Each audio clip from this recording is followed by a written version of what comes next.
Assalamualaikum. My name is Nurin Almas. I'm doing my part, which is introduction. First of all, we should know the meaning of safety, accident, hazards, and risks.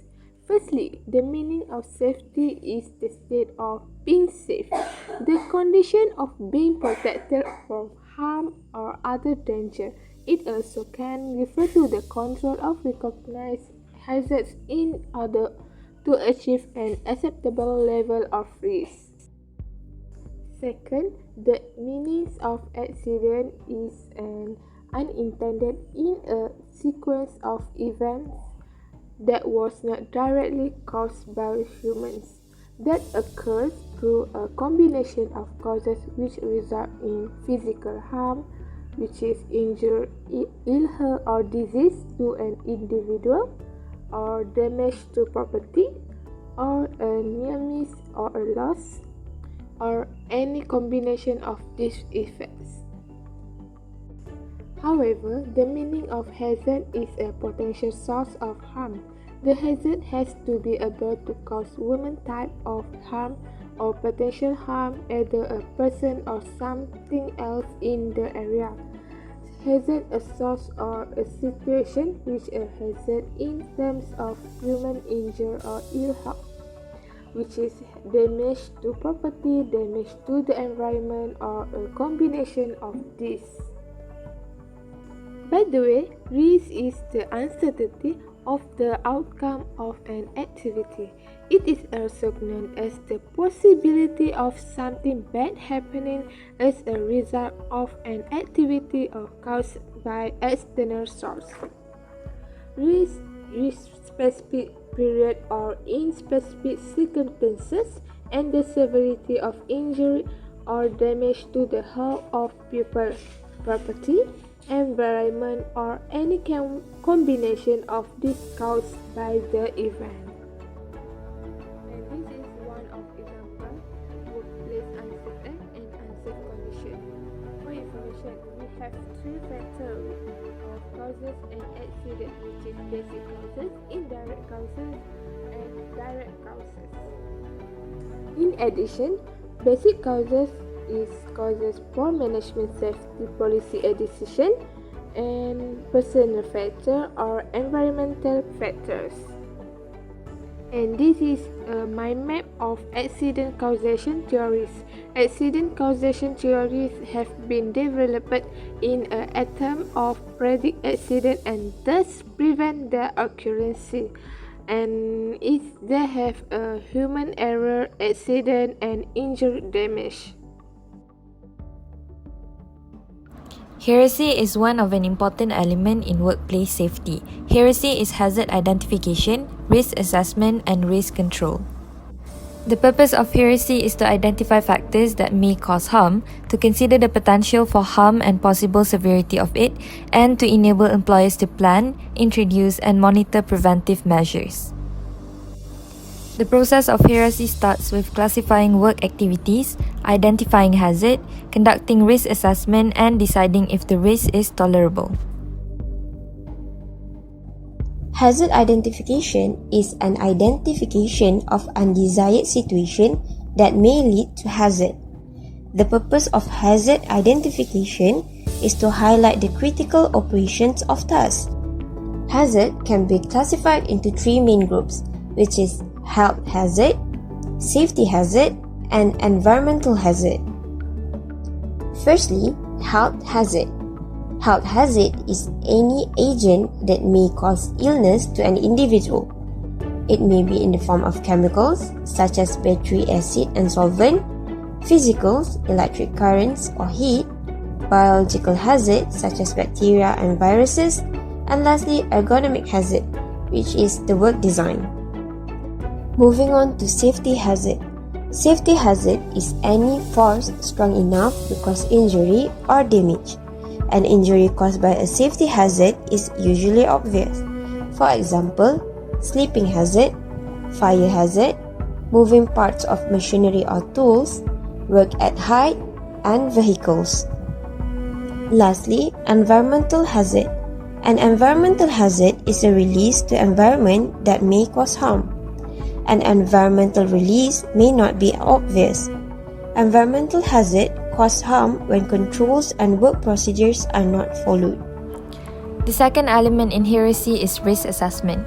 Risk assessment is the total procedure associated with identifying a hazard, assessing the risk, putting in place control measures, and reviewing the outcomes. Risk is the combination of likelihood and severity.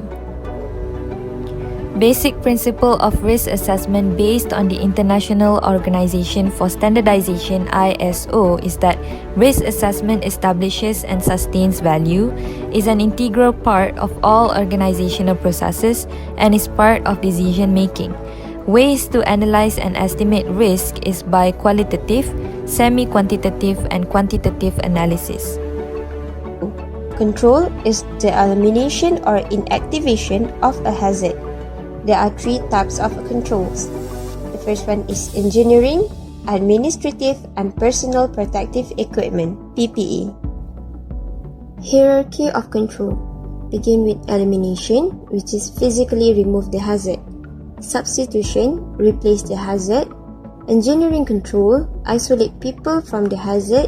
Administrative control, change the way people work. And PPE, protect the workers with personal protective equipment. Selecting a suitable control.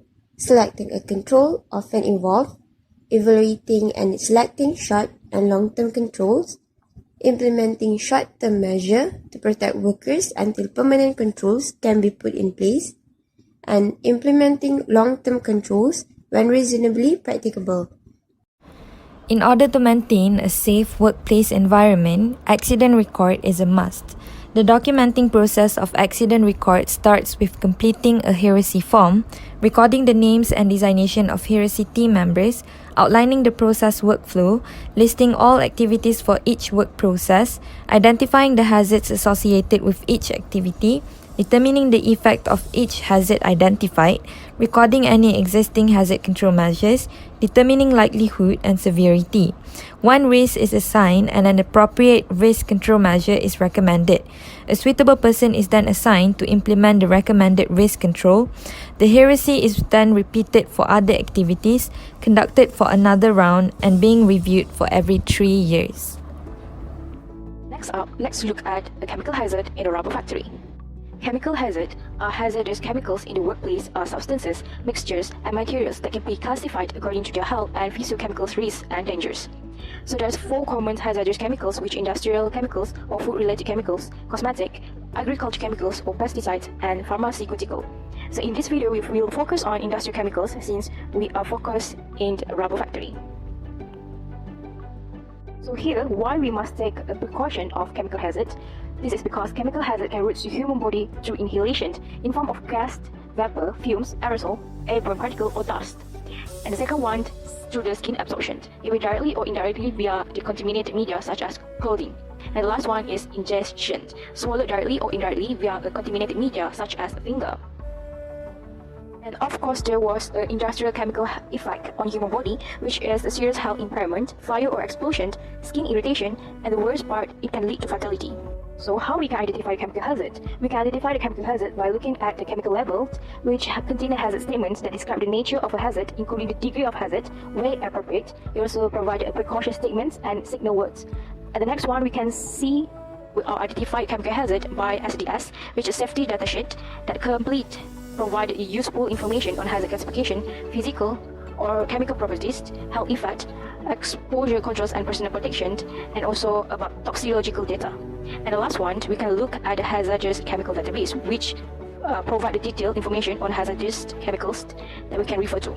So let's see some of the dangerous chemical in the rubber factory. The first one is N-nitrosomorpholine, dust and fumes, phthalates, and also zinc oxide. So workers in the rubber manufacturing industry are exposed to dust and fumes from the rubber making and vulcanization processes.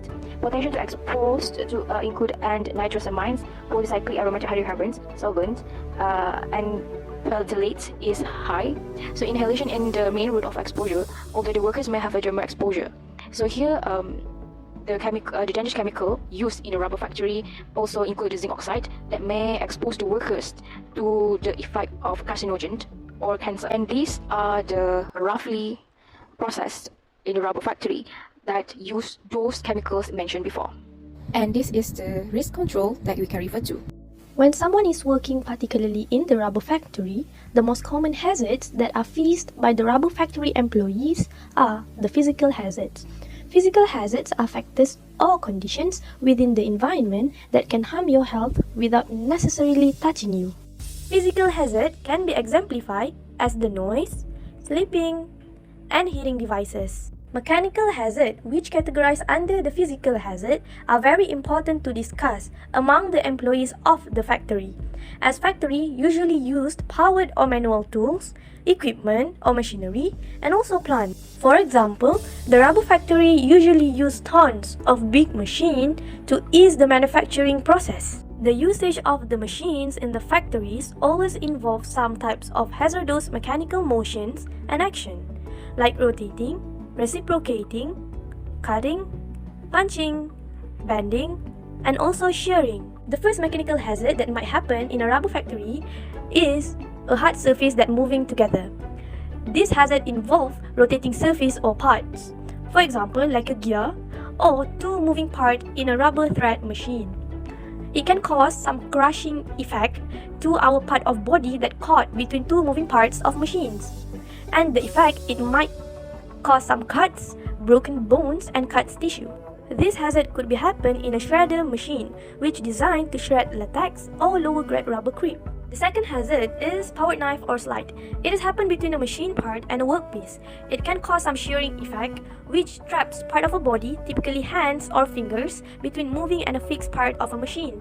It can cause some amputated fingers and hands, for example like rotary cutter, which is used to intermediate cleaning and blending, or for final granulation of natural rubber.